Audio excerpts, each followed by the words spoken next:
నమస్కారం. రవికిరణాల న్యూస్ వార్తలకు స్వాగతం. ముందుగా వార్తల్లోని ముఖ్యాంశాలు. ఏపీ రైల్వే మౌలిక సదుపాయాలపై సీఎం చంద్రబాబు సమీక్ష. పోర్టులు, పరిశ్రమలకు రైల్వే కనెక్టివిటీపై దృష్టి. రాయలసీమ కోస్తాకు కొత్త రైలు మార్గాల ప్రతిపాదనలు. రాష్ట్ర ఆర్థిక వృద్ధికి రైల్వే కీలకమని సీఎం స్పష్టం. మున్సిపాలిటీ ఎన్నికల్లో కాంగ్రెస్ విజయం ఖాయమని బట్టి ధీమా. పట్టణాల్లో అభివృద్ది పనులు స్పష్టంగా కనిపిస్తున్నాయని వ్యాఖ్య. సింగరేణి ఆరోపణలకు ఆధారాలతో సమాధానమిచ్చామని స్పష్టం. ప్రజల మద్దతుతో కాంగ్రెస్ బలపడుతోందన్న ఉప ముఖ్యమంత్రి. కేటీఆర్, కేసీఆర్, హరీష్లపై ఒక్క మాట మాట్లాడలేదని వ్యాఖ్య. టికెట్ ఆశ నెరవేరకే పార్టీ వీడినట్లు ఎర్రబెల్లి విమర్శలు. నిబద్ధత లేని నేతలు వెళ్లినా బీఆర్ఎస్ కు నష్టం లేదని స్పష్టం. మహిళల భద్రతపై ప్రభుత్వం పూర్తిగా విఫలమైందన్న వరదు కళ్యాణ్. మాటలు తప్ప మహిళల రక్షణపై చర్యలు లేవంటూ వైసీపీ ఆగ్రహం. సొంత పార్టీ ఎమ్మెల్యేలపై ఆరోపణలకు చర్యలేదని విమర్శలు. మహిళలపై నేరాల విషయంలో ప్రభుత్వం నిర్లక్ష్యంగా వ్యవహరిస్తోందని వ్యాఖ్య. సీఎం కార్యాలయం నుంచే మిస్ ఇన్ఫర్మేషన్ మాఫియా నడుస్తోందని క్రిషాంక్ ఆరోపణ. బీఆర్ఎస్ నేతలపై తప్పుడు ప్రచారం చేస్తున్నారని క్రిషాంక్ వ్యాఖ్యలు. ప్రజాధన దుర్వినియోగంతో రాజకీయ ప్రత్యర్థులపై దాడి జరిగిందని ఆరోపణ. ఆధారాలు చూపినా ప్రభుత్వ చర్యలేమిపై తీవ్ర విమర్శలు. తెలంగాణ రాజకీయాల్లో మరోసారి బీఆర్ఎస్ కీలక నేత హరీష్ రావు చేసిన వ్యాఖ్యలు చర్చనీయాంశంగా మారాయి. రాష్ట్రంలో కాంగ్రెస్ పార్టీ మళ్లీ అధికారంలోకి రాదని, అలాగే తెలంగాణలో బీజేపీకి స్థానం లేదని ఆయన స్పష్టం చేశారు. తాజాగా ఆరూరి రమేష్ బీఆర్ఎస్ లో చేరడాన్ని ప్రస్తావిస్తూ ఇది కేసీఆర్ పాలన తిరిగి రావాలన్న ప్రజల సంకల్పానికి సూచనగా పేర్కొన్నారు. ఇంకో ఏడాది ఆగితే కాంగ్రెస్ నేతలే బీఆర్ఎస్ లో చేరేందుకు లైన్లు కడతారని, అయితే అప్పుడు ఎవరిని పార్టీలోకి తీసుకోవాలన్నది పార్టీ నిర్ణయిస్తుందని హరీష్ రావు వ్యాఖ్యానించారు. కేసీఆర్ నాయకత్వంపై ప్రజల్లో విశ్వాసం పెరుగుతోందని, బీఆర్ఎస్ తిరిగి బలంగా పుంజుకుంటోందని తెలిపారు. రాష్ట్రంలో కాంగ్రెస్ మళ్లీ గెలవదు. ఈ రాష్ట్రంలో బీజేపీకి స్థానం లేనే లేదు. మళ్లీ కేసీఆర్ రావాలి అనడానికి ఈ జాయినింగ్ అనేది ఒక సంకేతంగా మనం భావించవచ్చు. నాకు తెలిసి ఇంకా ఏడాది పోతే కాంగ్రెస్ వాళ్ళు లైన్లు కడతారు, కానీ ఎవరిని తీసుకునేది ఉండదు. ఈ కాంగ్రెస్ దొంగల్ని తీసుకునేది ఉండదు. ఎందుకంటే మనం ఇలా అసలైన ఉద్యమకారులు, కార్యకర్తలు, మీలాంటి నాయకులు ఇలా కేసీఆర్ నాయకత్వంలో మనందరం కూడా కలిసి పనిచేద్దాం. రమేష్ చేరిక డెఫినెట్గా వర్ధన్నపేట మున్సిపాలిటీ మీద గులాబీ జెండా ఎగిరేయడానికి తప్పకుండా ఈ చేరిక ఎంతో బూస్ట్నిస్తుంది. రమేష్ కూడా అనుభవజ్ఞుడు, ఓపిక ఉన్నది, సంయమనం ఉన్నది. పాత కొత్త అందరినీ కలుపుకొని పోతాడు. బ్రహ్మాండంగా మా దయన్న నాయకత్వంలో వర్ధన్నపేట మీద జెండా ఎగిరేస్తాడు అనేటువంటి నమ్మకం నాకున్నది. రాష్ట్రంలో పోలీసు వ్యవస్థ సరిగ్గా పనిచేస్తుందా అనే అనుమానాలు ప్రజల్లో కలుగుతున్నాయని వైఎస్సార్సీపీ మహిళా విభాగం అధ్యక్షురాలు వరదు కళ్యాణి తీవ్ర వ్యాఖ్యలు చేశారు. మహిళలపై నేరాలు జరిగితే అది చివరి రోజు అని ముఖ్యమంత్రి చంద్రబాబు మాట్లాడిన మాటలను గుర్తు చేస్తూ సొంత పార్టీ ఎమ్మెల్యేపై వచ్చిన ఆరోపణలపై ఇప్పటివరకు ఎలాంటి చర్యలు తీసుకోలేదని విమర్శించారు. హోంమంత్రి అనితకు పబ్లిసిటీ, రీల్స్ పై ఉన్న శ్రద్ధ మహిళల రక్షణపై లేదని ఆరోపించారు. అలాగే ఉప ముఖ్యమంత్రి పవన్ కళ్యాణ్ కూడా 2 రోజులు గడిచినా స్పందన లేదని మండిపడ్డారు. మహిళల భద్రతపై ప్రభుత్వం నిర్లక్ష్యం చేస్తోందని, నిందితులపై తక్షణ చర్యలు తీసుకోవాలని డిమాండ్ చేశారు. తలరాత మార్చేసి ఆమెను ఈ రోజు రోడ్డు మీద పడేశాడు కదా. మరి మీరు ఏ చేతిరాతలు మార్చారు అంటే మీ పార్టీలో గాని మీ దృష్టిలో గాని చేతిరాతలు మార్చడము అంటే మహిళల జీవితాలు నాశనం చేయడమా పవన్ కళ్యాణ్ గారు అని మిమ్మల్ని అడుగుతూ ఉన్నాను. ఆడవాళ్ళకు అన్యాయం చేస్తే రోమం వలిచేస్తాను అని చెప్పారు కదా. మరి మీ ఎమ్మెల్యేకి ఎన్ని రోమాలు మీరు ఒలిచారు పవన్ కళ్యాణ్ గారు నేను అడుగుతూ ఉన్నాను. ఎంత దారుణంగా అతను ప్రవర్తించడం జరిగింది. మీరు అతని మీద యాక్షన్ తీసుకోవాల్సిన బాధ్యత లేదా? పార్టీ కమిటీలు ఎందుకు ఈ సంఘటనని తాత్కారం చేసి అలా లేట్ చేస్తూ మళ్ళీ తిరిగి బాధితురాలికే ఆమె మీద కేసులు పెట్టి ఆమెకి జైల్లో పెట్టడం తప్ప మీరు ఈ తప్పు చేసిన వాడికి శిక్షించే పని మీరు చెయ్యరా అని నేను అడుగుతూ ఉన్నాను. మరి స్పీకర్ గారు మిమ్మల్ని అడుగుతూ ఉన్నాను, మీ శాసనసభలో ఒక ఎమ్మెల్యే ప్రభుత్వ విప్ కూడా, విప్ అంటే పార్టీ క్రమశిక్షణకి చూసుకోవాల్సిన వ్యక్తి. మరి అతని మీద మీరు ఏం చర్యలు తీసుకున్నారు? మొన్ననే మాక్ అసెంబ్లీ చేశారు చిన్నపిల్లలతో, చాలా సంతోషం. పిల్లలకి అసెంబ్లీ గురించి, దాని తాలూకా రూల్స్ రెగ్యులేషన్స్ గురించి చాలా చక్కగా తెలుసుకునేట్టుగా చేశారు అని అనుకున్నారు ఈ రాష్ట్ర ప్రజలందరూని. మరి మీ అసెంబ్లీలో మీ పార్టీ అంటే మీ కూటమికి చెందిన ఎమ్మెల్యే ఎంత దారుణంగా వ్యవహరించాడు కదా. అంటే ఈ పిల్లలకి మీరు ఏం మెసేజ్ ఇస్తున్నారు? అఘాయిత్యాలు, అరాచకాలు జరుగుతూ ఉన్నాయి. ఒక మహిళ అంత బహిరంగంగా, ఒక ప్రభుత్వ ఉద్యోగి ఆవిడ, ప్రభుత్వంలో జాబ్ చేస్తున్న ఆవిడ బయటకు వచ్చి చెప్పింది అంటే దీని మీద యాక్షన్ తీసుకోవాల్సిన బాధ్యత మీ మీద లేదా? మహిళా కమిషన్ నిన్న ఆవిడతో ఫోన్లో మాట్లాడారన్నారు, అక్కడితో సరా? మరి ఈ ఎమ్మెల్యే మహాత్మా గాంధీ జాతీయ గ్రామీణ ఉపాధి హామీ పథకం పేదల జీవితాల్లో కీలక పాత్ర పోషిస్తున్నదని టీపీసీసీ అధ్యక్షుడు మహేష్ కుమార్ గౌడ్ అన్నారు. ఈ పథకం గ్రామీణ పేదలకు ఉపాధి కల్పించి వారి కడుపు నింపుతోందని పేర్కొన్నారు. అయితే కేంద్ర ప్రభుత్వం నిధుల కోతపెట్టి రాష్ట్రాలపై భారం మోపుతూ ఈ పథకాన్ని నిర్వీర్యం చేయాలని చూస్తోందని ఆరోపించారు. పేదల ఆకలి కంటే కార్పొరేట్ లాభాలకు పెద్దపీట వేస్తోందని విమర్శించారు. ఈ పరిస్థితిని ప్రజలకు వివరించేందుకు గ్రామాల స్థాయిలో ప్రచారం చేస్తున్నామని తెలిపారు. ఎంఎన్రేగా పథకాన్ని కాపాడుకోవాలంటే ప్రజలంతా అప్రమత్తంగా ఉండాలని, కేంద్ర ప్రభుత్వ కుట్రలను గుర్తించాలని పిలుపునిచ్చారు. ఈ వ్యాఖ్యలు గ్రామీణ రాజకీయాల్లో ప్రాధాన్యం సంతరించుకున్నాయి. మోడీ మన పొట్ట కాదు, మన మూడు బుక్కలు తిండు కాదు. ఆయన ఏం చేస్తున్నాడు? అదాని అంబానీ రోజు బంగారు బువ్వ తింటే చాలు, ఈ దేశం సౌభాగ్యంగా ఉన్నాడు అనుకుంటుండు. మోడీ అమిత్ షాకి మన గోడు పడతలేదు. పనికి ఆహార పథకంతో 3 పూటల గరీబోలు తింటారా బాధ లేదు, ఆయనకి ధ్యాస లేదు. అదాని అంబానీ లాంటి పెద్దలు మాత్రం గోల్డ్ అన్నం తినాలని కళ్ళు అంటుండు. దానికోసమే పనికి ఆహార పథకాన్ని తీసేసే ప్రయత్నం చేస్తున్నాడు. ఎట్లా చేస్తున్నాడు? ముఖముద్దట చేస్తలేడు, రియాక్షన్ వస్తుందని గాంధీ మహాత్ముడు పేరు తీసేసి నిధుల కోత పెట్టిండు. ఇలా తెలంగాణ ప్రభుత్వం 40% భరించాలంటుండు. తెలంగాణలో కేసీఆర్ గారు 8 లక్షల అప్పు చేసి మన నెత్తిన రుద్ది ఫామ్ హౌస్ లో అనుకున్నాడు. ఇప్పుడు 8 లక్షల కోట్ల అప్పు కట్టడమే సతమతమవుతున్న మనకు పనికి ఆహార పథకం ఒక భారంగా మారుతుంది. కేంద్ర ప్రభుత్వమే మొత్తం నిధులు ఇవ్వాల్సినటువంటి పనికి ఆహార పథకం మీద రాష్ట్ర వాటా 40% పెట్టడం అంటే మెల్లమెల్లగా ఈ పనికి ఆహార పథకాన్ని ఎత్తేసే ప్రయత్నం. అందుకే ఇవాళ సోనియా గాంధీ గారు ఏమన్నారు? మీరు గ్రామాలకు వెళ్ళండి, గ్రామ ప్రజలకు చెప్పండి, మండలాలకు వెళ్ళండి, అక్కడ చెప్పండి మోడీ వికృతాలు, మోడీ ఏ రకంగా బీద ప్రజానికానికి మోసం చేస్తుందో చెప్పాల్సిందిగా సోనియా గాంధీ గారు, ఖర్గే గారు, రాహుల్ గాంధీ గారు చెప్తే నేను మీనాక్షి గారు వాళ్ళ మీ దగ్గరకు వచ్చినాం. ఎందుకు వచ్చినాము? ఈ పనికార పథకాన్ని ఎత్తేస్తున్నారు, మనం దీన్ని ఎదిరించి మళ్ళా ఉంచుకోవాలంటే ఎవరు చేయగలుగుతారు? ఎవరు కొట్టగలుగుతారు దీని మీద? పార్లమెంట్ లా సోనియా గాంధీ గారు, రాహుల్ గాంధీ గారు, ప్రియాంక గాంధీ గారు, మా ఖర్గే గారు వాళ్ళే కొట్లాడతారు. మాజీ ఎమ్మెల్యే ఆరూరి రమేష్ పార్టీ మార్పుపై మాజీ మంత్రి ఎర్రబెల్లి దయాకర్ రావు తీవ్ర వ్యాఖ్యలు చేశారు. కేసీఆర్, కేటీఆర్, హరీష్ రావులపై ఆరూరి రమేష్ ఎప్పుడూ ఒక్క మాట కూడా మాట్లాడలేదని తెలిపారు. అయితే కడియం శ్రీహరి కూతురికి ఎంపీ టికెట్ ఇచ్చారని కోపంతోనే ఆయన పార్టీ విడిచి బీజేపీలో చేరారని ఆరోపించారు. వ్యక్తిగత అసంతృప్తితో పార్టీ మారడం సరికాదని విమర్శించారు. బీఆర్ఎస్ పార్టీపై నిబద్ధత లేని నేతలు బయటకు వెళ్లడం వల్ల పార్టీకి నష్టం లేదని పేర్కొన్నారు. పార్టీ అంతర్గత వ్యవహారాలను రాజకీయ లాభాల కోసం పార్టీ మారటం ప్రజలు గమనిస్తున్నారని అన్నారు. రమేష్ గారిని కూడా పాపం కొంత కడియం శ్రీహరి చేయబట్టే పోయిండు. కడియం శ్రీహరి గారికి టికెట్ ఇచ్చుడు, గసుండి మోసగానికి టికెట్ ఇచ్చిందనే బాధతోటే పోయిండు. అది వాస్తవం. ఏదో కేసీఆర్ గారి మీద కానీ, కేటీఆర్ గారి మీద కానీ, హరీష్ రావు గారి మీద ఏ కొద్ది కూడా కోపం లేదు. ఎప్పుడు కూడా వాళ్ళు నా దేవుళ్ళు అసుంటోళ్ళనే చెప్పడం జరుగుతుంది రమేష్ గారు.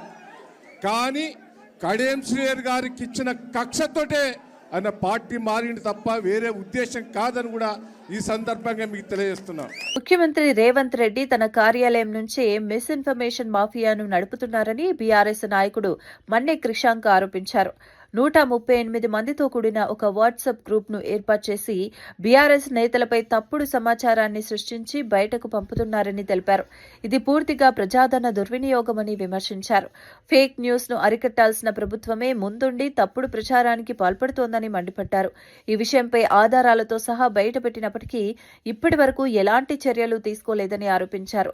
ప్రజల్లో బీఆర్ఎస్ నాయకుల ప్రతిష్టను దెబ్బతీయటమే లక్ష్యంగా ఈ చర్యలు సాగుతున్నాయని చెప్పారు. ప్రభుత్వంలో ఉండి వాళ్ళ ప్రభుత్వ పెద్దలు నేరుగా ముఖ్యమంత్రి గారి కార్యాలయం నుంచే ఏ విధంగా అయితే గతంలో రేవంత్ రెడ్డి గారికి ఒక ఎక్స్పర్టీస్ ఉంది, గుర్తుంటే వారి సొంత నాయకులు ఉత్తమ్ కుమార్ రెడ్డి గారి మీద సోషల్ మీడియాలో అటాక్ చేపించడానికి సపరేట్గా ఒక టీం పెట్టి ఉత్తమ్ కుమార్ రెడ్డి గారిని సోషల్ మీడియాలో ఇష్టం వచ్చినట్టు తిట్టిపిస్తూ దుష్ప్రచారాలు చేసిర్రో అదే బుద్ధిని ఇవాళ ముఖ్యమంత్రి కార్యాలయం నుంచి అదే తరహాలో నడిపిస్తున్నారు.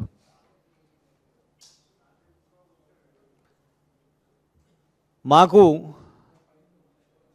138 సభ్యులు ఉన్న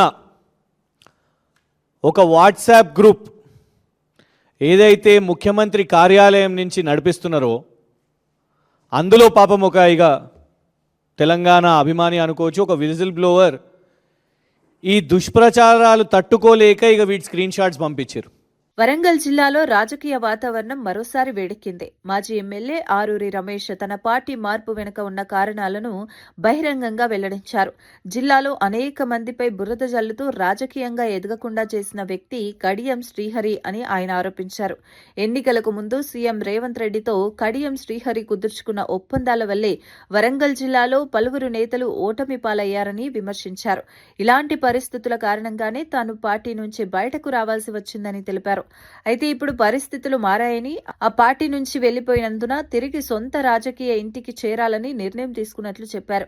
ఈ వ్యాఖ్యలు జిల్లాలో రాజకీయ చర్చలకు దారితీశాయి. రాబోయే ఎన్నికల ముందు ఈ పరిణామాలు కీలకంగా మారనున్నాయని విశ్లేషకులు అభిప్రాయపడుతున్నారు. చేయని పరిస్థితి మీ కళ్ళ ముందు ఉంది. మరి అలాంటి వాడున్న పరిస్థితిలో, అలాంటి కఠినాత్ములు ఉన్న పరిస్థితిలో మరి నా రాజకీయ భవిష్యత్తుకే ఒక చుక్కెదురు ఉన్నది.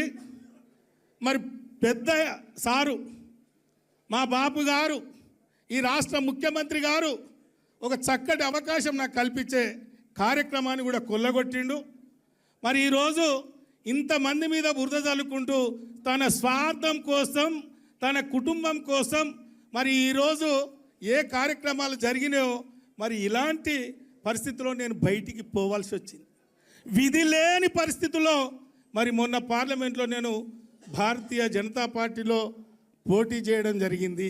మీ అందరికీ తెలుసు. ఒక్క మాట కూడా బీఆర్ఎస్ పార్టీ పైన కానీ, కేసీఆర్ గారిని కానీ, ఇతరత్ర నాయకులను కానీ ఏ రోజు కూడా నేను ఒక్క మాట కూడా నేను మాట్లాడలే.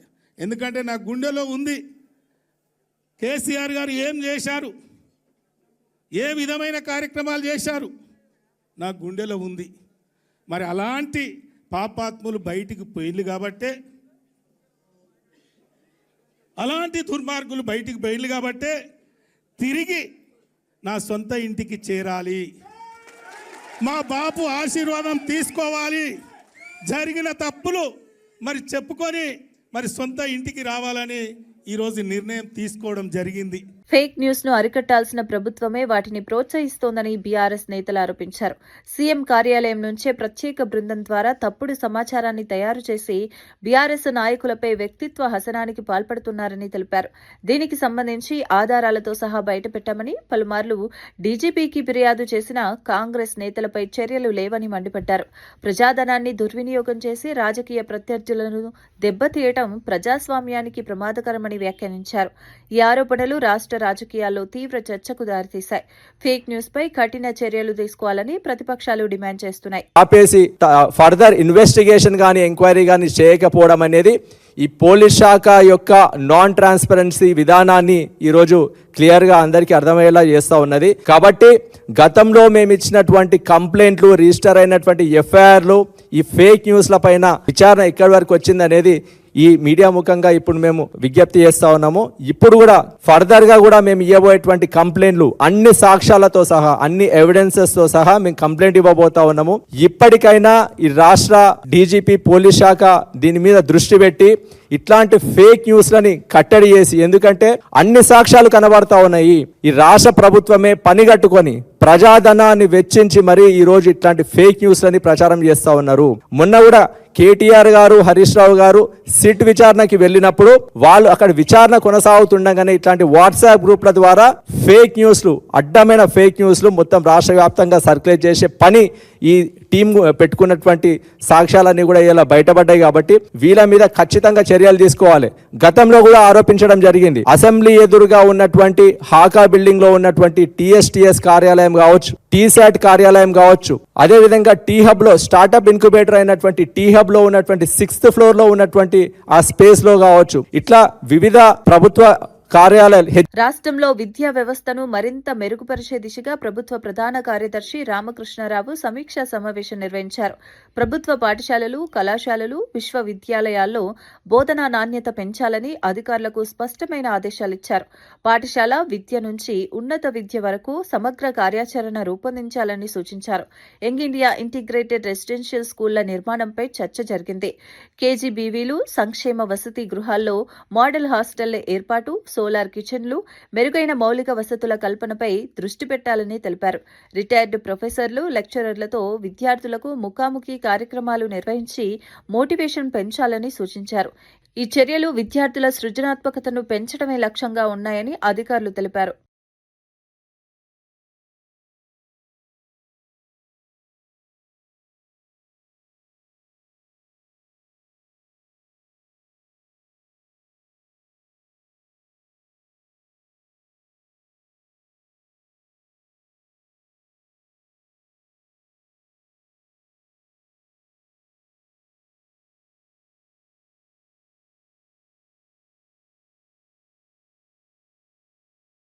మాజీ ఎమ్మెల్యే వీర శివారెడ్డి వ్యాఖ్యలు రాజకీయ దుమారానికి కారణమయ్యాయి. ఆయన చేసిన వ్యాఖ్యలపై పుత్తా నరసింహారెడ్డి అనుచరులు తీవ్రంగా మండిపడ్డారు. సహజ వనరుల దోపిడీ, మట్కా, జూదం, వాహనాల స్కామ్లలో వీర శివారెడ్డి పాత్ర అందరికీ తెలుసునని విమర్శించారు. గతంలో ప్రొద్దుటూరులో ఆయనను రాజకీయంగా నిలబెట్టిన విషయాన్ని మర్చిపోయారా అని ప్రశ్నించారు. ప్రస్తుతం చేరిన పార్టీలోనే ఉంటూ కూటమి ఎమ్మెల్యేను విమర్శించడం సిగ్గుచేటని వ్యాఖ్యానించారు. దమ్ముంటే కోగటం ఆంజనేయ స్వామి ఆలయం వద్ద బహిరంగ చర్చకు రావాలని సవాల్ విసిరారు. పెళ్లికో, కొడుకు చదువుకో, ఇంకొక దానికో వాళ్ళు రూపాయి కష్టపెట్టి వారి పంట పండించి ఒక రైతుకేసే, ఒక వ్యాపారస్తుడికేసే, ఆ వ్యాపారస్తుడు ఐపీ పెట్టి ఆ డబ్బులు తెచ్చి నీ దగ్గర పెడితే ఈ రోజుకి 4 సంవత్సరాలు 5 సంవత్సరాలు అవుతుంది, ఒక రైతు కూడా నువ్వు డబ్బులు ఇవ్వలే. ఫస్ట్ ఆ నుంచి నువ్వు రైతులకి నువ్వు ఒక పెద్ద మనిషి అంటున్నావు. సరే నీ చేత కాకుండా వాడిని పిలిపించిరే, నా చేత కాడంలా, ఇదో నీ డబ్బులు తీసుకొని పో, నువ్వేమైనా చేసుకో అని చెప్పాల్సింది బోనిచ్చి నువ్వు ఏందో నీతులు చెప్తాను. నీ నీతులని నువ్వు నీతులు చెప్పడానికి నువ్వేమన్నా సత్యహరిచంద్రునివే? ఫస్ట్ రైతులకు న్యాయం చేయి. నిన్ను 3 సార్లు నీ ఊళ్ళో రిగ్గింగ్ చేసింటేనే నువ్వు ఇంతవరకు వాళ్ళకి ఏం చేయలేకపోతాను. అదెట్ట పెడతాం. ఆ ఊర్లోనే వీరభద్ర స్వామి టెంపుల్ ఉంది. దగ్గర 50 నుంచి 60 ఎకరాలు అతని మాన్యం ఉంది స్వామిది. ఏం వెంకటేశ్వర వీరభద్ర స్వామి ఏమన్నా మీ తాతో మీ అబ్బోనా? ఊర్లో అందరికీ హక్కు ఉంటుంది కదా. దేవస్థానం భూమి అంటే ఎవరికి ఇవ్వకుండా నువ్వు 10 ఎకరాలు, మీ తమ్ముడు 10 ఎకరాలు, ఇంకొక మేనల్లుడు 10 ఎకరాలు, ఇంకొకరు మొత్తం మీరే పంచుకొని మీరే తింటారు. నువ్వు నిజంగా కోట ప్రజలకు నువ్వు మేలు చేయాలా, వాళ్ళందరూ బాగుండాలంటే నువ్వు ఆ భూమిని నువ్వు సవాలు పెట్టాలా. ఎండోమెంటరీ పిలిచి సవాలు పెట్టి వచ్చిన డబ్బులు ఒక అకౌంట్ ఓపెన్ చేసి ఆ ఊర్లో ఉన్న టెంపుల్కు ఉపయోగపడాలి చేయాలా. అలా చేయకోకుండా మీ ఇష్టం వచ్చినట్టు మీరు దోచుకొని తింటారు. అదే పెడదాం. అతను ఏదో రైతులకు నేను చేసిన అంటాను. దగ్గర కిరణ్ కుమార్ రెడ్డి గారి గవర్నమెంట్లో 20 నుంచి 22 కోట్ల రూపాయలతో ఒక స్కీమ్, ఎత్తిపోతల స్కీమ్ తెచ్చినావు. ఆ రోజు కోటం ప్రజల బుక్కులు అందరికీ పెట్టి ఒక్క ఎకరాకన్నా నువ్వు నీళ్ళు ఇవ్వగలిగినావా? నువ్వు రైతు పక్షపాతి, నేను రైతు డెవలప్మెంట్ చేసినా, రైతుకి ఎంతో నేను చేసిన అంటున్నావు. నువ్వు ఏం చేసినావు? ఈరోజు మళ్ళీ ఇసుక గురించి మాట్లాడతాను. ఇసుకే రోజుకు నరసింహారెడ్డి గారికి 30 లక్షల రూపాయలు ఇంటికి వచ్చినాక నిద్రపోలేదు. ఎక్కడ ఒకటన్నా నువ్వు పట్టుకొని చూపించగలవా? ఒక డిఎల్ఎస్ కమిటీ ఉంది. దాంట్లో కలెక్టర్ గారు, మన డీడీ గారు మొత్తం ఆల్ డిపార్ట్మెంట్స్ కలిసి ఒక కమిటీ అనేది ఉంది. ఆ కమిటీ టెండర్ పిలిచింది. గుంటూరు జిల్లా కాకాని శివాలయం మరోసారి వివాద కేంద్రంగా మారింది. ఆలయ ప్రాంగణంలో కొందరు మాంసాహారం భుజించారనే వార్త భక్తుల్లో తీవ్ర ఆందోళన కలిగించింది. గతంలోనూ క్యాంటీన్ నిర్వాహకులు మాంసం వండిన ఘటనలు, బంగారు గొలుసు మాయమైన ఘటనలు చోటు చేసుకోవడం ఆలయ పవిత్రతపై ప్రశ్నలు లేవనెత్తింది. తాజా ఘటనతో భక్తులు ఆగ్రహం వ్యక్తం చేస్తూ తక్షణ విచారణ కోరుతున్నారు. ఆలయ ప్రతిష్టను దిగజారుస్తున్నారని వైసీపీ నేతలు అధికారులపై మండిపడ్డారు. వరుస ఘటనలతో ఆలయ పవిత్రత దెబ్బతింటోందని, బాధ్యులపై కఠిన చర్యలు తీసుకోవాలని భక్తులు డిమాండ్ చేస్తున్నారు.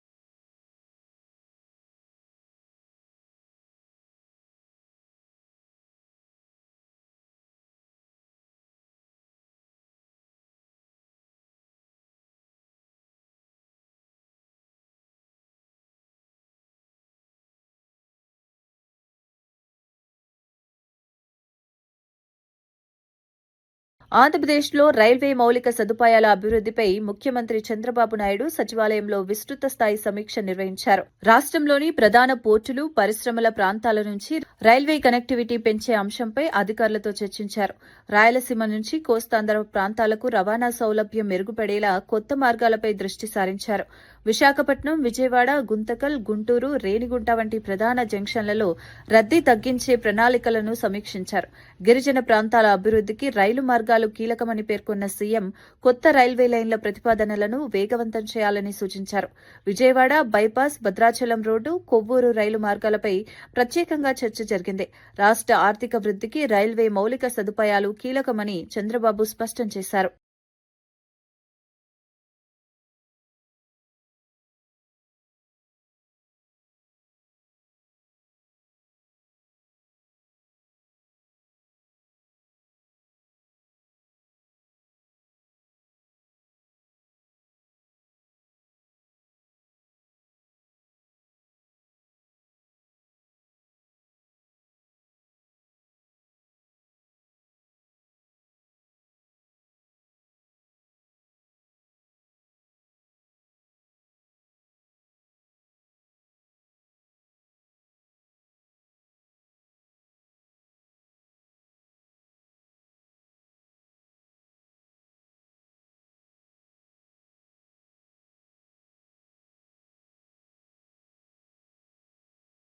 మున్సిపాలిటీ ఎన్నికల్లో కాంగ్రెస్ పార్టీ అత్యధిక స్థానాలు గెలుచుకుంటుందని ఉప ముఖ్యమంత్రి మల్లు భట్టి విక్రమార్క ధీమా వ్యక్తం చేశారు. ఖమ్మం జిల్లా మదిరలో మీడియాతో మాట్లాడిన ఆయన పట్టణాలు, నగరాల్లో మౌలిక వసతుల అభివృద్ధికి ప్రభుత్వం పెద్దపీట వేసిందన్నారు.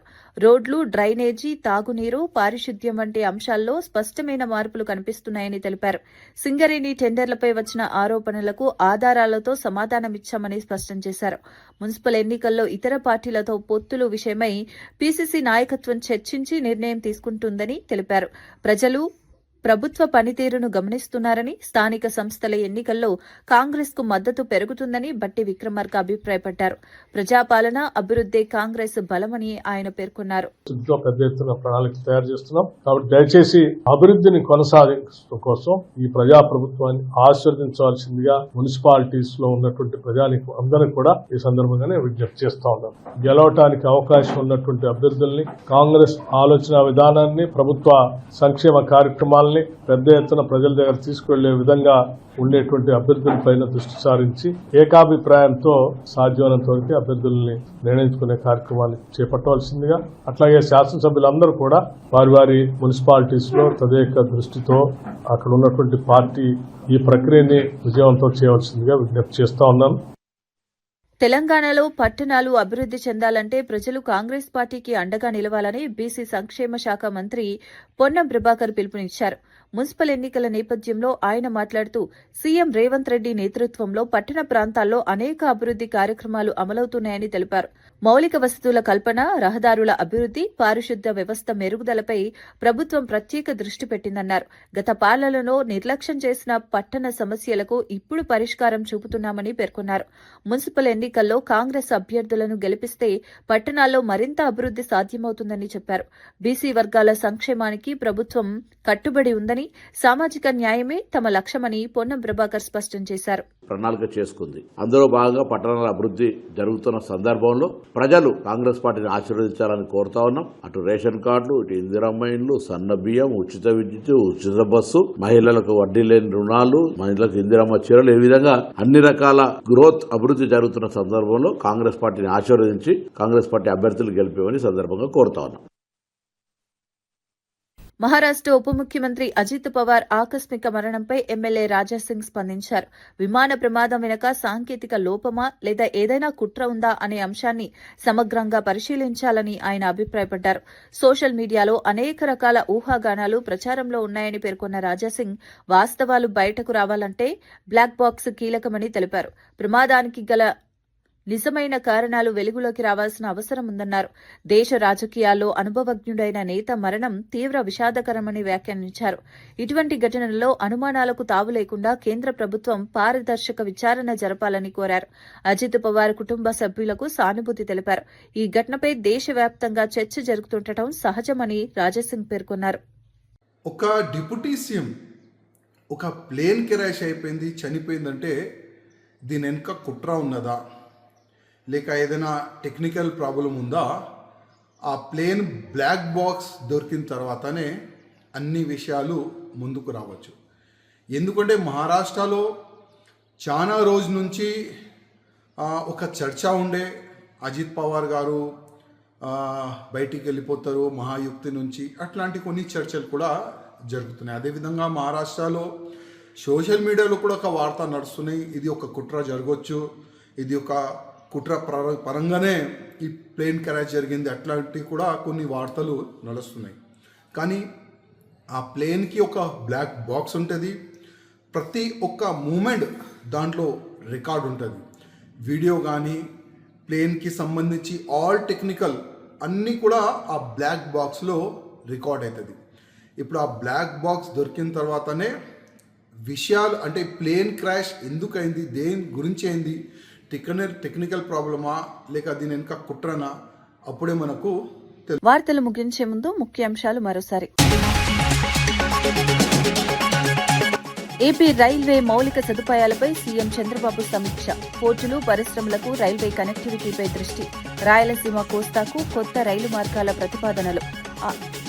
రాష్ట్ర ఆర్థిక వృద్ధికి రైల్వే కీలకమని సీఎం స్పష్టం. మున్సిపాలిటీ ఎన్నికల్లో కాంగ్రెస్ విజయం ఖాయమని బట్టి ధీమా. పట్టణాల్లో అభివృద్ధి పనులు స్పష్టంగా కనిపిస్తున్నాయని వ్యాఖ్య. సింగరేణి ఆరోపణలకు ఆధారాలతో సమాధానమిచ్చామని స్పష్టం. ప్రజల మద్దతుతో కాంగ్రెస్ బలపడుతోందన్న ఉప ముఖ్యమంత్రి.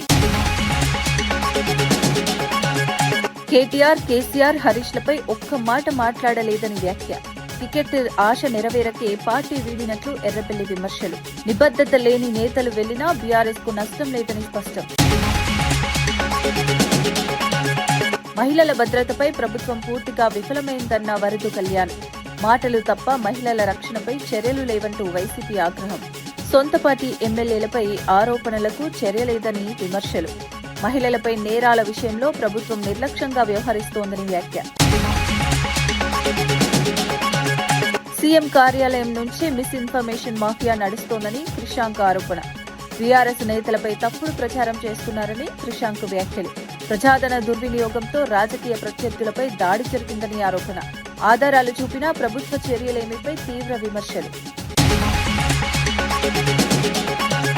ఇవి నాటి వార్తా విశేషాలు. మరో బులెటిన్లో మళ్ళీ కలుద్దాం. నమస్కారం.